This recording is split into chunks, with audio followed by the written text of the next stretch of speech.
semua karena kebaikan-Mu. Dan kalau sebentar kami akan mendengarkan firman-Mu, berikan kami hati yang siap untuk dibentuk, biar melalui firman hari ini kami bisa mengerti akan arti kenaikan-Mu ke surga, dan jadikan setiap kami pelaku-pelaku firman-Mu. Engkau urapi Tuhan hamba-Mu ini yang bukan siapa-siapa untuk menyampaikan firman-Mu. Dan hanya di dalam nama Tuhan Yesus kami berdoa. Haleluya. Amin. Silakan duduk Bapak Ibu Saudara. Shalom. Bapak Ibu Saudara bersuka cita hari ini. Amin. Senang sekali hari ini saya dapat kesempatan sekali lagi untuk melayani Bapak Ibu Saudara ya. Hari ini kita sudah melewati hari Natal, hari Jumat Agung dan hari Paskah ya. Sebagai pembuka hari ini, ayo kita sedikit flashback atau mengingat kembali ya makna dari hari-hari tersebut. Yang pertama, melalui peristiwa Natal, Tuhan Yesus lahir untuk mengubah jalan cerita kita. Dari seorang yang harusnya binasa, sekarang kita beroleh jalan keselamatan ya. Kemudian melalui hari Jumat Agung, Tuhan Yesus memberikan bukti akan cinta, kesetiaan, dan pengampunannya bagi setiap kita.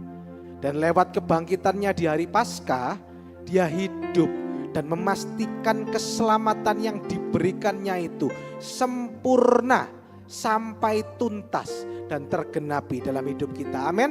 Ayo kita berikan tepuk tangan ya untuk Tuhan kita dulu.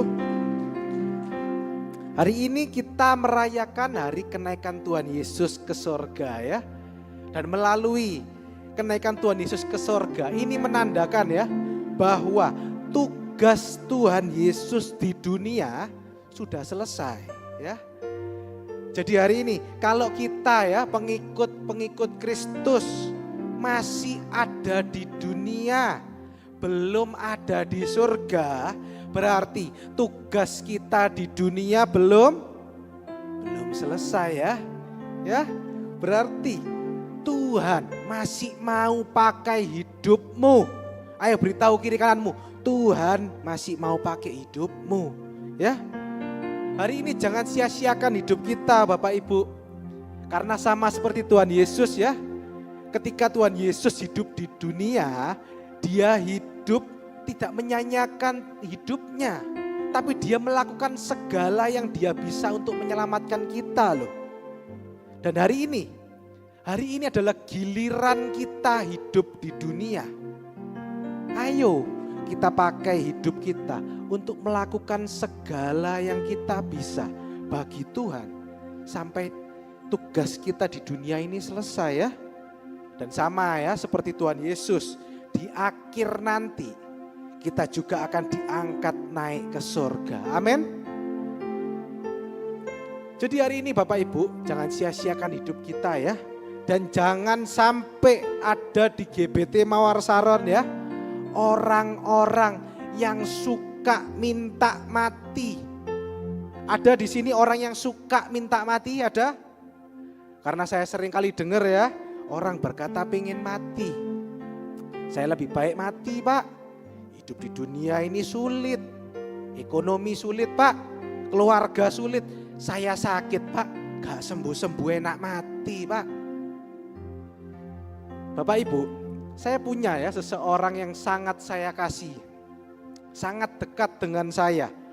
Tapi sayang ya, setiap kali saya ketemu atau tiap kali saya telepon ya, karena kami tinggal beda kota, dia selalu berkata, saya pengen mati. Karena dia merasa ya, hidup ini banyak kesusahan, lebih enak mati. Dan tiap kali saya dengar orang ini ya, orang yang saya kasih ini, dia berkata pengen mati di depan saya ya. Ingat ya, itu sangat melukai hati saya dan membuat saya sangat sedih. Bapak Ibu Saudara, mungkin ada di antara kita hari ini yang suka berkata ya, lebih baik saya mati Pak, saya pengen mati Pak. Ingat Bapak Ibu, mungkin hari ini bagi Bapak Ibu Saudara tidak ada dampaknya.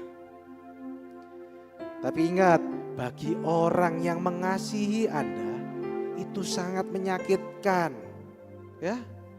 Dan selain itu juga konon katanya orang yang suka minta mati malah sering kali gak mati ya. Ayub 12 ayat 9 sampai 10 mengatakan, siapa di antara semuanya itu yang tidak tahu bahwa tangan Allah yang melakukan itu, bahwa di dalam tangannya terletak nyawa segala yang hidup dan nafas setiap manusia. Jadi hari ini menurut Alkitab, hidup dan matinya manusia itu di tangannya Tuhan. Kalau Tuhan bilang belum waktunya mati, tidak akan mati ya. Ada Bapak Ibu ya, orang lagi minum kopi ya, tersedak lalu mati. Ada ya. Tapi ada juga seorang bernama Frano Sela. Ini ya fotonya ya, Frano Sela. Frano Sela ini adalah orang biasa dari negara Kroasia. Dia adalah seorang guru musik, orang biasa Bapak Ibu. Tapi dia dijuluki sebagai manusia paling beruntung di dunia. Karena 7 kali dia lolos dari kecelakaan yang mematikan. Pada tahun 1962, kereta yang ditumpanginya keluar dari rel dan masuk ke sungai. Ya, 17 penumpang tewas, tapi Frano berhasil selamat ya. Dia hanya mengalami hipotermia dan patah lengan. Setahun kemudian Bapak Ibu, tahun 1963 dia naik pesawat ke kota Rijeka untuk mengunjungi ibunya. Tapi tiba-tiba ya, pintu pesawat yang ditumpanginya terbuka karena malfungsi. Dan Frano Sela ini tersedot keluar dan jatuh tepat di atas tumpuan jerami. Padahal 19 orang tewas loh dalam peristiwa itu ya. 3 tahun kemudian tahun 1966 Bapak Ibu, bus yang ditumpanginya tergelincir dan masuk sungai. 4 orang tewas. Tapi seperti biasa ya, Frano Sela ini tetap selamat ya. Dan Bapak Ibu, Frano Sela ini kalau sedang naik kendaraan umum, dia adalah sosok yang tenang ya. Karena yang gak tenang penumpang yang lain ya. Dia juga pernah Bapak Ibu ya, ditabrak truk. Ketika nyetir ditabrak truk ya, dia terlempar keluar dari mobil karena gak pakai seat belt. Tapi tetap selamat, karena apa? Karena dia nyangkut di pohon. Ya, melalui kisah ini ya, kisah Frano Sela ini pelajaran bagi setiap kita bahwa kalau belum waktunya mati, tidak akan mati. Jadi hari ini, ayo stop, berhenti minta mati ya. Stop ya, amin. Karena Bapak Ibu, ayo kita ingat kalau kita masih hidup di dunia ini, berarti Tuhan masih mau pakai hidup kita loh ya. Ayo kita sadari sebagai orang percaya ya, bahwa hidup kita ini bukan tentang kita lagi. Galatia 2 ayat 20 mengatakan, namun aku hidup, tapi bukan lagi aku sendiri yang hidup, melainkan Kristus yang hidup di dalam aku. Hari ini siapa yang mau hidup untuk Tuhan? Mau? Mau Bapak Ibu?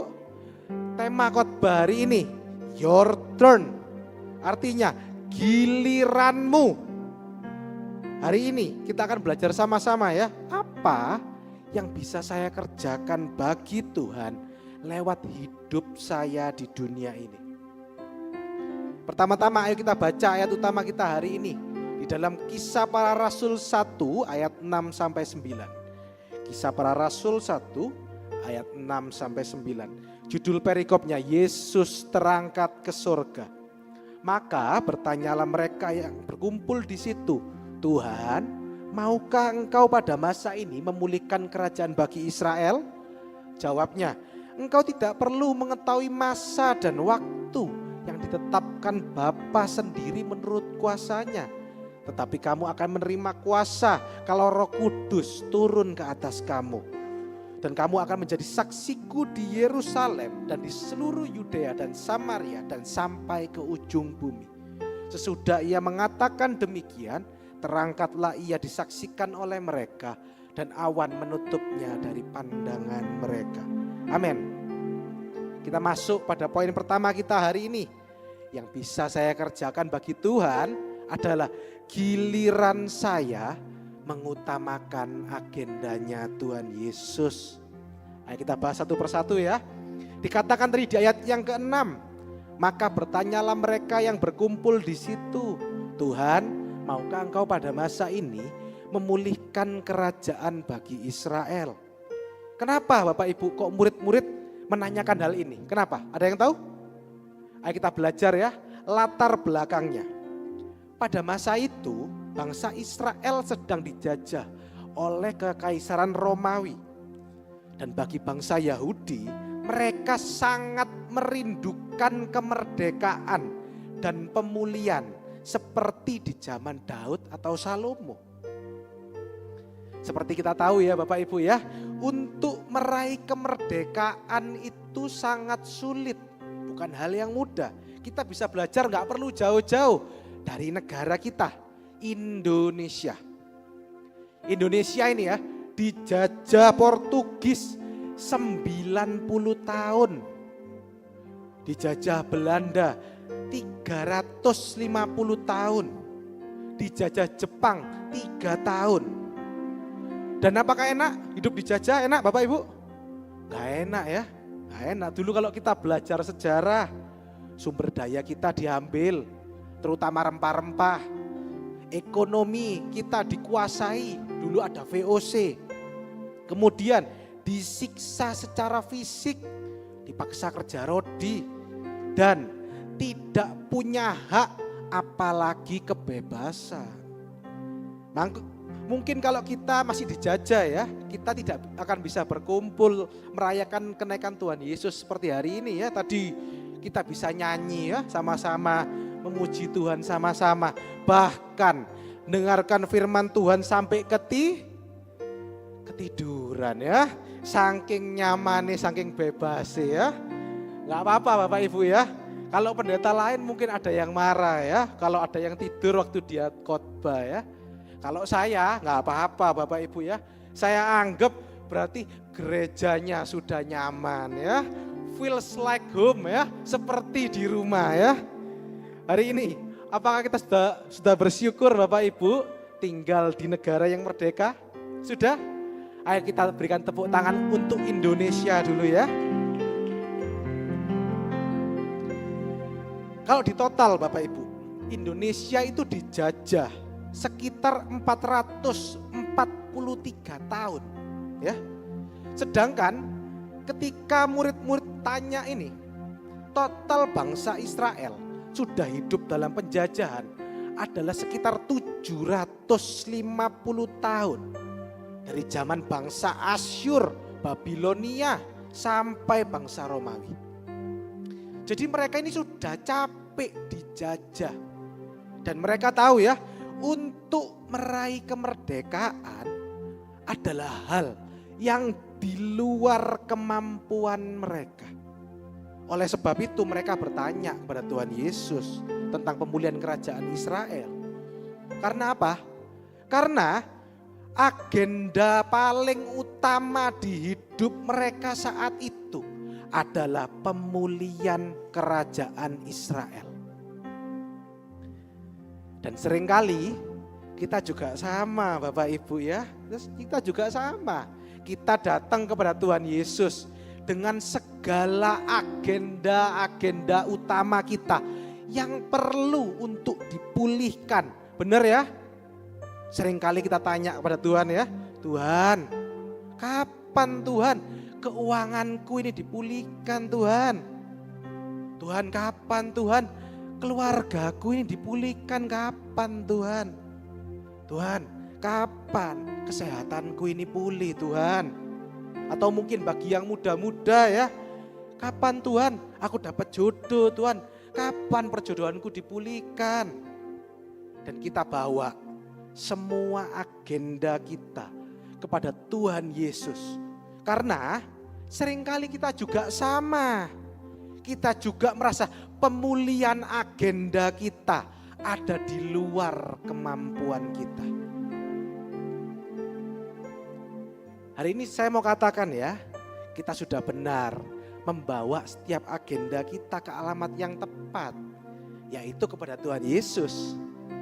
Tapi hari ini ayo kita belajar untuk tidak memiliki sifat seperti murid-muridnya Tuhan Yesus. Sifat yang mana Pak? Sifat yang mana? Ayo kita belajar sama-sama ya.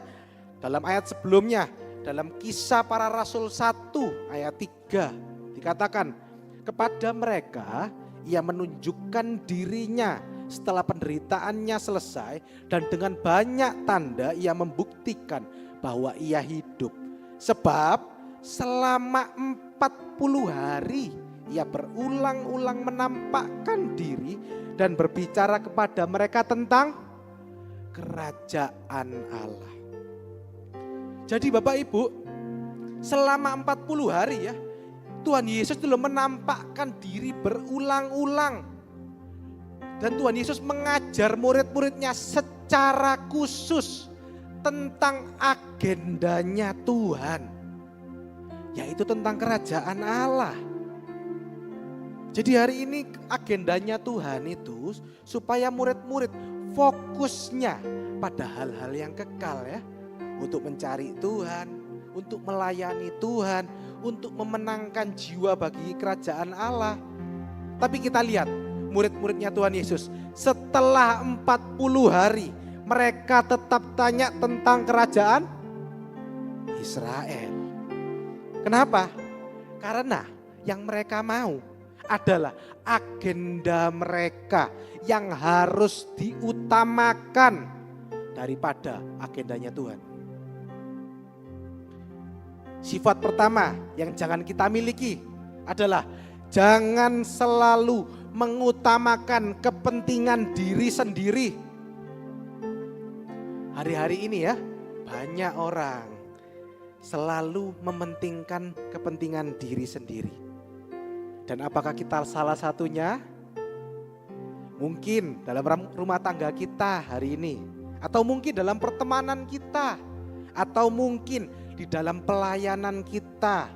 Apakah kita selalu maunya yang diutamakan? Saya kasih contoh ya. Misal di tempat kerja atau di komunitas kita atau di gereja inilah lagi ada acara bagi-bagi makanan atau bagi-bagi souvenir. Seringkali yang ribut sendiri adalah panitianya ya. Panitianya sudah ribut apa? Ngambil dulu ya. Ini buat aku, buat anakku, cucuku, cicitku, cambaku, dogiku ya. Sampai dogine dapat ya. Setelah dia baru orang lain ya. Ini contoh mengutamakan kepentingan diri sendiri. Kalau hari ini kita sama manusia lain saja, kita selalu mengutamakan kepentingan kita ya. Apalagi sama agendanya Tuhan Bapak Ibu ya. Hari ini firman Tuhan mengingatkan kita untuk tidak mengutamakan kepentingan diri kita terus. Ya, kenapa Pak? Kenapa kok saya nggak boleh mengutamakan kepentingan diri saya terus? Kenapa? Karena Bapak Ibu, sifat itu bukan sifat yang diajarkan Tuhan Yesus. Ayo kita ingat ya, salib itu. Ya, kita ingat ya. Ketika dia disiksa untuk kita ya. Ketika dia dicambuk untuk kita. Dan ketika dia mati pun untuk kita ya. Dia lakukan semuanya untuk kepentingan kita ya. Dan hari ini ayo kita belajar sama-sama jadi pribadi yang lebih baik lagi. Ayo kita contoh teladannya Tuhan Yesus, yaitu untuk mengutamakan kepentingan orang lain dan terutama kepentingannya Tuhan. Amin. Selanjutnya, sifat kedua yang dari murid-muridnya Tuhan Yesus yang jangan kita miliki adalah sifat memanfaatkan keadaan orang lain untuk mencapai agenda kita. Seperti kita tahu ya Bapak Ibu, pada saat mereka bertanya kepada Tuhan Yesus itu baru saja bangkit setelah disiksa oleh bangsa Romawi, ya. Dan ketika mereka lihat Yesus bangkit, mereka tahu ini adalah kesempatan, ya. Siapa tahu Tuhan Yesus bangkit dan mau membalas perbuatan bangsa Romawi kepadanya, ya.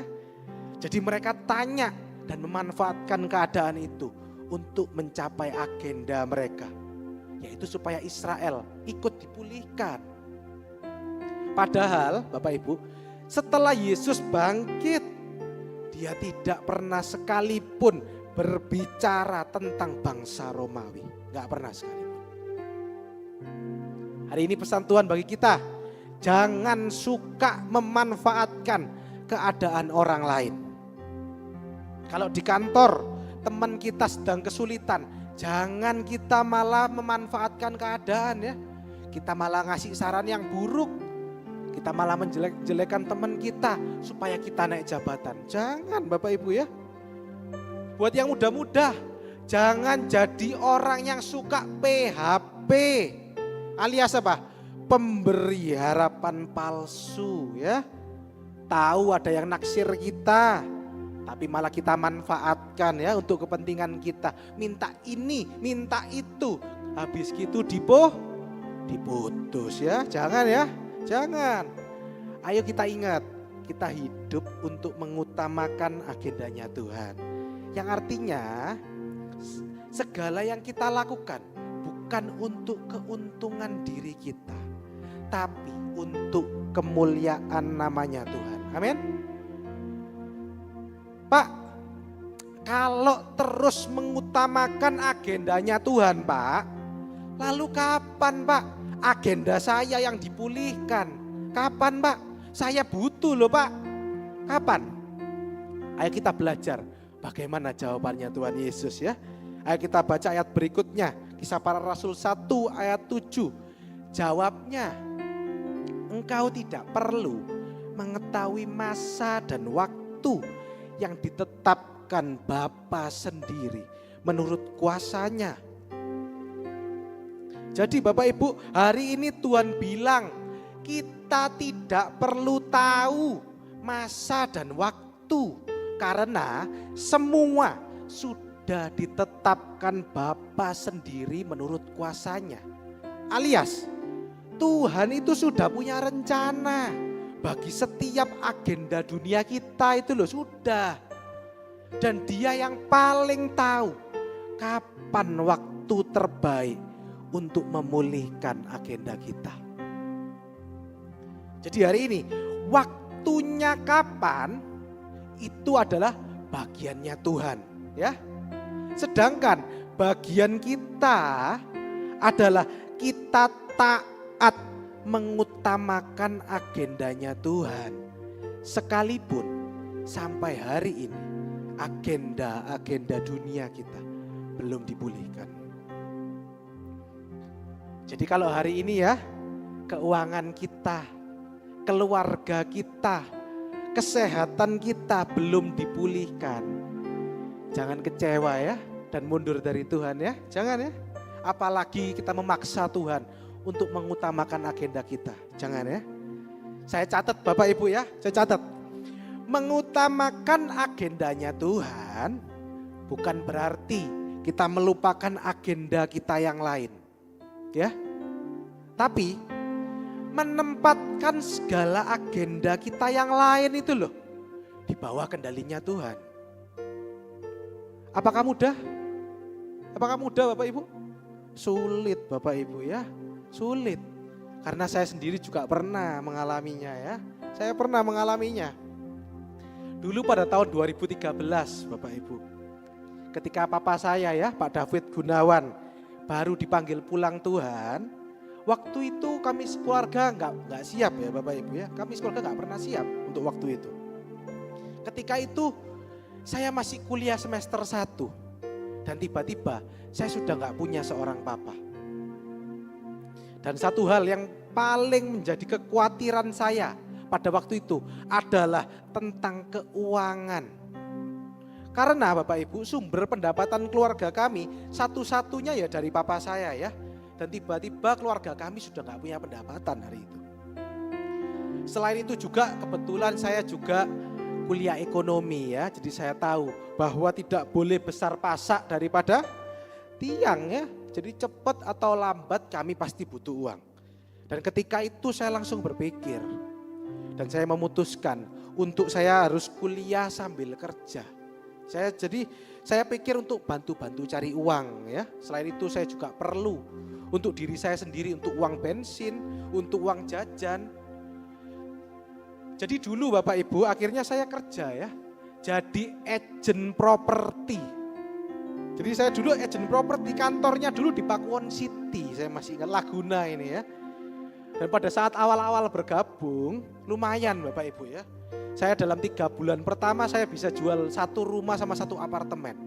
Termasuk yang lumayan, termasuk oke untuk orang yang baru bergabung ya. Tapi kemudian ada saat dimana kuliah saya repot sekali ya. Dan saya kesulitan untuk membagi waktu ya. Jadi kadang saya lagi di kelas, ditelepon orang, mau lihat rumah sekarang. Ayo aku mau lihat rumah sekarang. Jadi mau gak mau saya waktu jeda kelas, saya pergi ya. Nemeni klien lihat rumah, lalu nanti balik lagi ke kampus kuliah lagi gitu ya. Sampai akhirnya Bapak Ibu, kuliah dan pekerjaan saya dua-duanya itu terganggu. Saya sering gak ikut rapat di kantor. Kadang saya juga lupa ngerjakan tugas kuliah ya. Jadi cukup berantakan, pokoknya berantakan Bapak Ibu ya. Karena gak bisa fokus. Dan akibatnya dalam waktu yang cukup lama saya tidak berhasil jualan properti satu pun gak berhasil. Dan kalau saya nggak jualan berarti nggak dapat duit ya. Akibatnya keuangan saya juga memburuk Bapak Ibu ya. Jadi keuangan saya memburuk. Tapi pada saat itu saya nggak pernah cerita tentang masalah saya ini sama orang lain. Saya nggak pernah cerita. Sama mama saya aja saya nggak pernah cerita ya. Jadi mama saya baru tahu ya tadi pagi ya, baru tahu ya. Jadi mama saya nggak cerita. Sama bapak ibu gembala, engkong emak saya juga nggak pernah cerita. Saya sama teman-teman saya sekalipun, saya nggak pernah cerita kalau saya lagi butuh uang. Tapi saya cuma doa ya dalam hati. Dan saya percaya Tuhan pasti tolong. Satu hari Bapak Ibu, waktu saya pulang dari kampus ya, saya lewat di perempatan UNER belakang ini ya. Lalu saya kena lampu merah di depannya Hotel Alimar ya, di UNER belakang ini. Dan pada waktu itu ada seorang ibu-ibu jualan koran. Dan tiba-tiba Tuhan taruh di hati saya, kasih semua uang yang ada di dompetmu ke ibu itu. Kasih semua uang yang ada di dompetmu ke ibu itu ya. Saya nggak banyak tanya, saya langsung ambil dompet saya ambil semua uangnya, saya kasihkan. Saya bilang, Tuhan Yesus memberkati ya Bu. Ibu sampai ketenggengan ya, bingung deh ya, bingung, kaget. Tapi saya tetap lanjut jalan Bapak Ibu ya. Dan apakah mudah untuk taat? Apakah mudah Bapak Ibu untuk taat? Berat Bapak Ibu ya, berat. Apalagi keadaan saya waktu itu, saya lagi butuh uang, berat. Sepanjang jalan pulang rumah ini loh Bapak Ibu, saya di mobil itu loh nangis. Nangis Bapak Ibu, karena besok saya gak punya uang.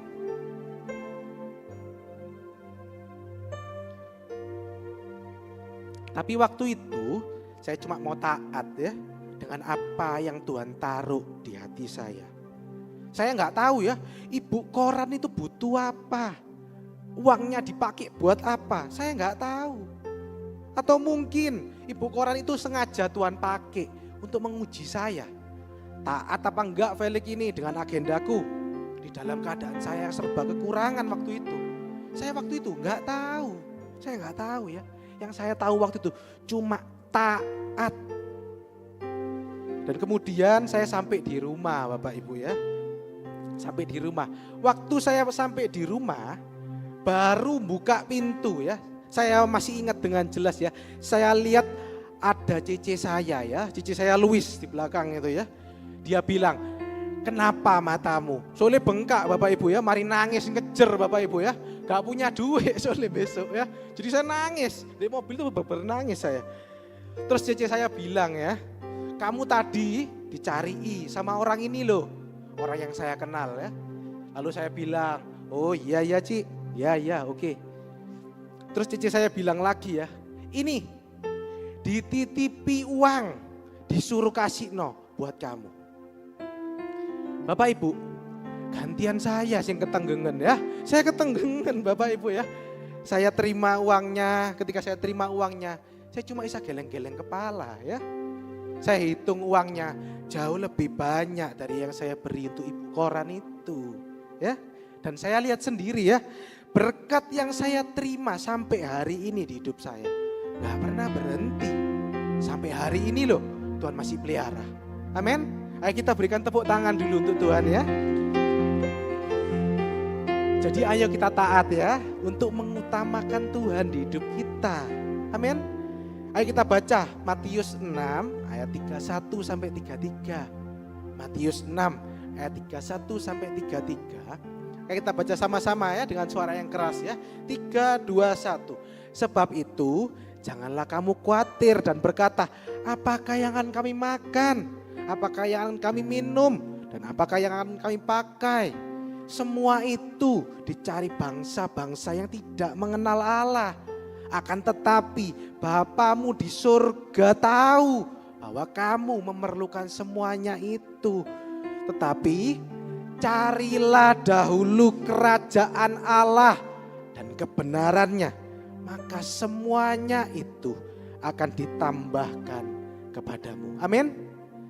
Jadi poin pertama kita hari ini yang bisa saya kerjakan bagi Tuhan adalah giliran saya mengutamakan agendanya Tuhan Yesus.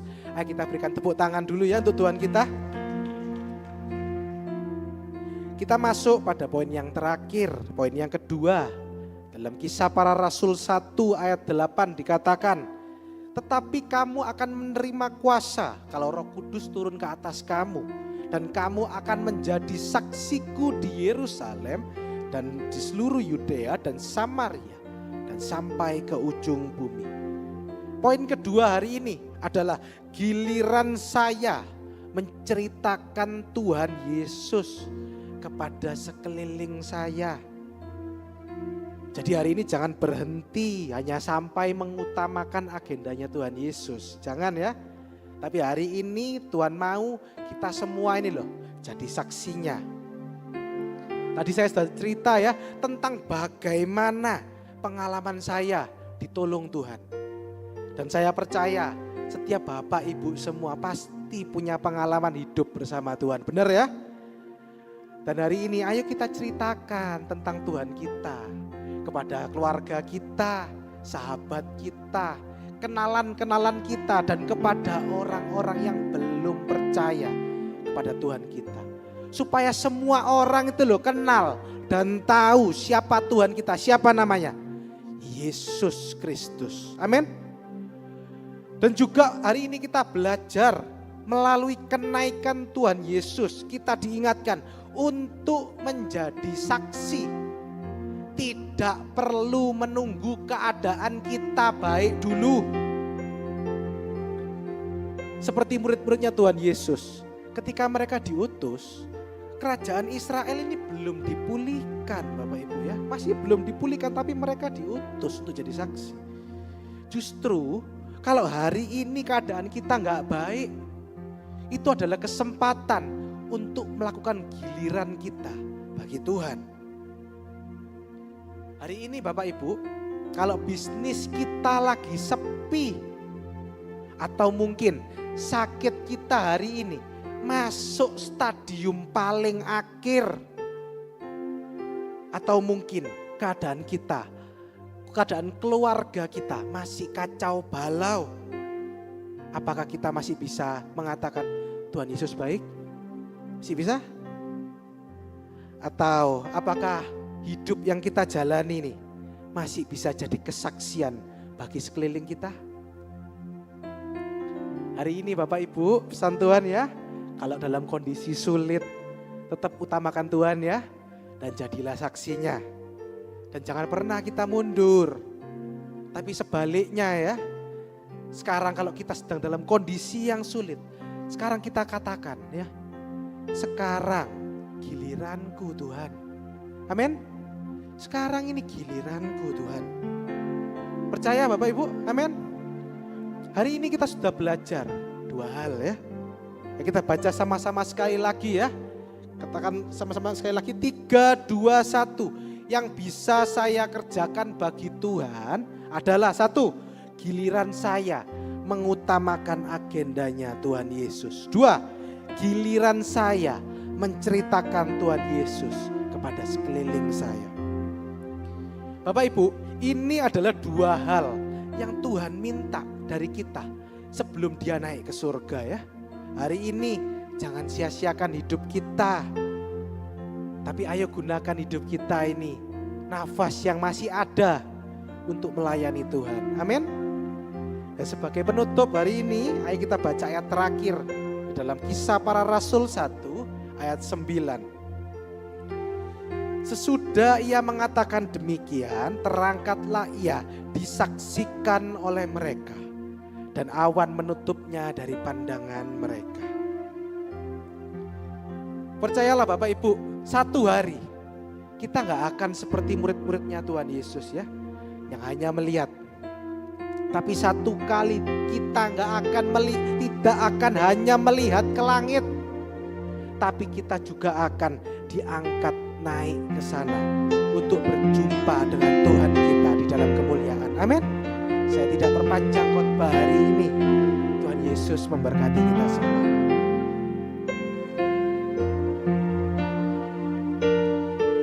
Hanya padamu ku bawa seluruh kehidupanku sebagai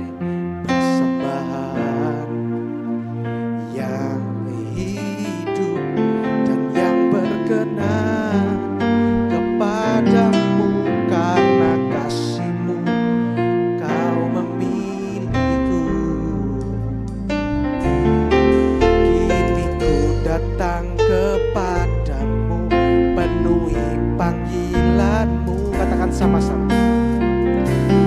Kini aku bejanamu, bentuklah sesuai kehendakmu, untuk genapi firman-Mu. Oh Yesusku, jadikanku alat yang indah di mata-Mu, bejana yang sempurna seperti. Katakan sekali lagi ya.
bejana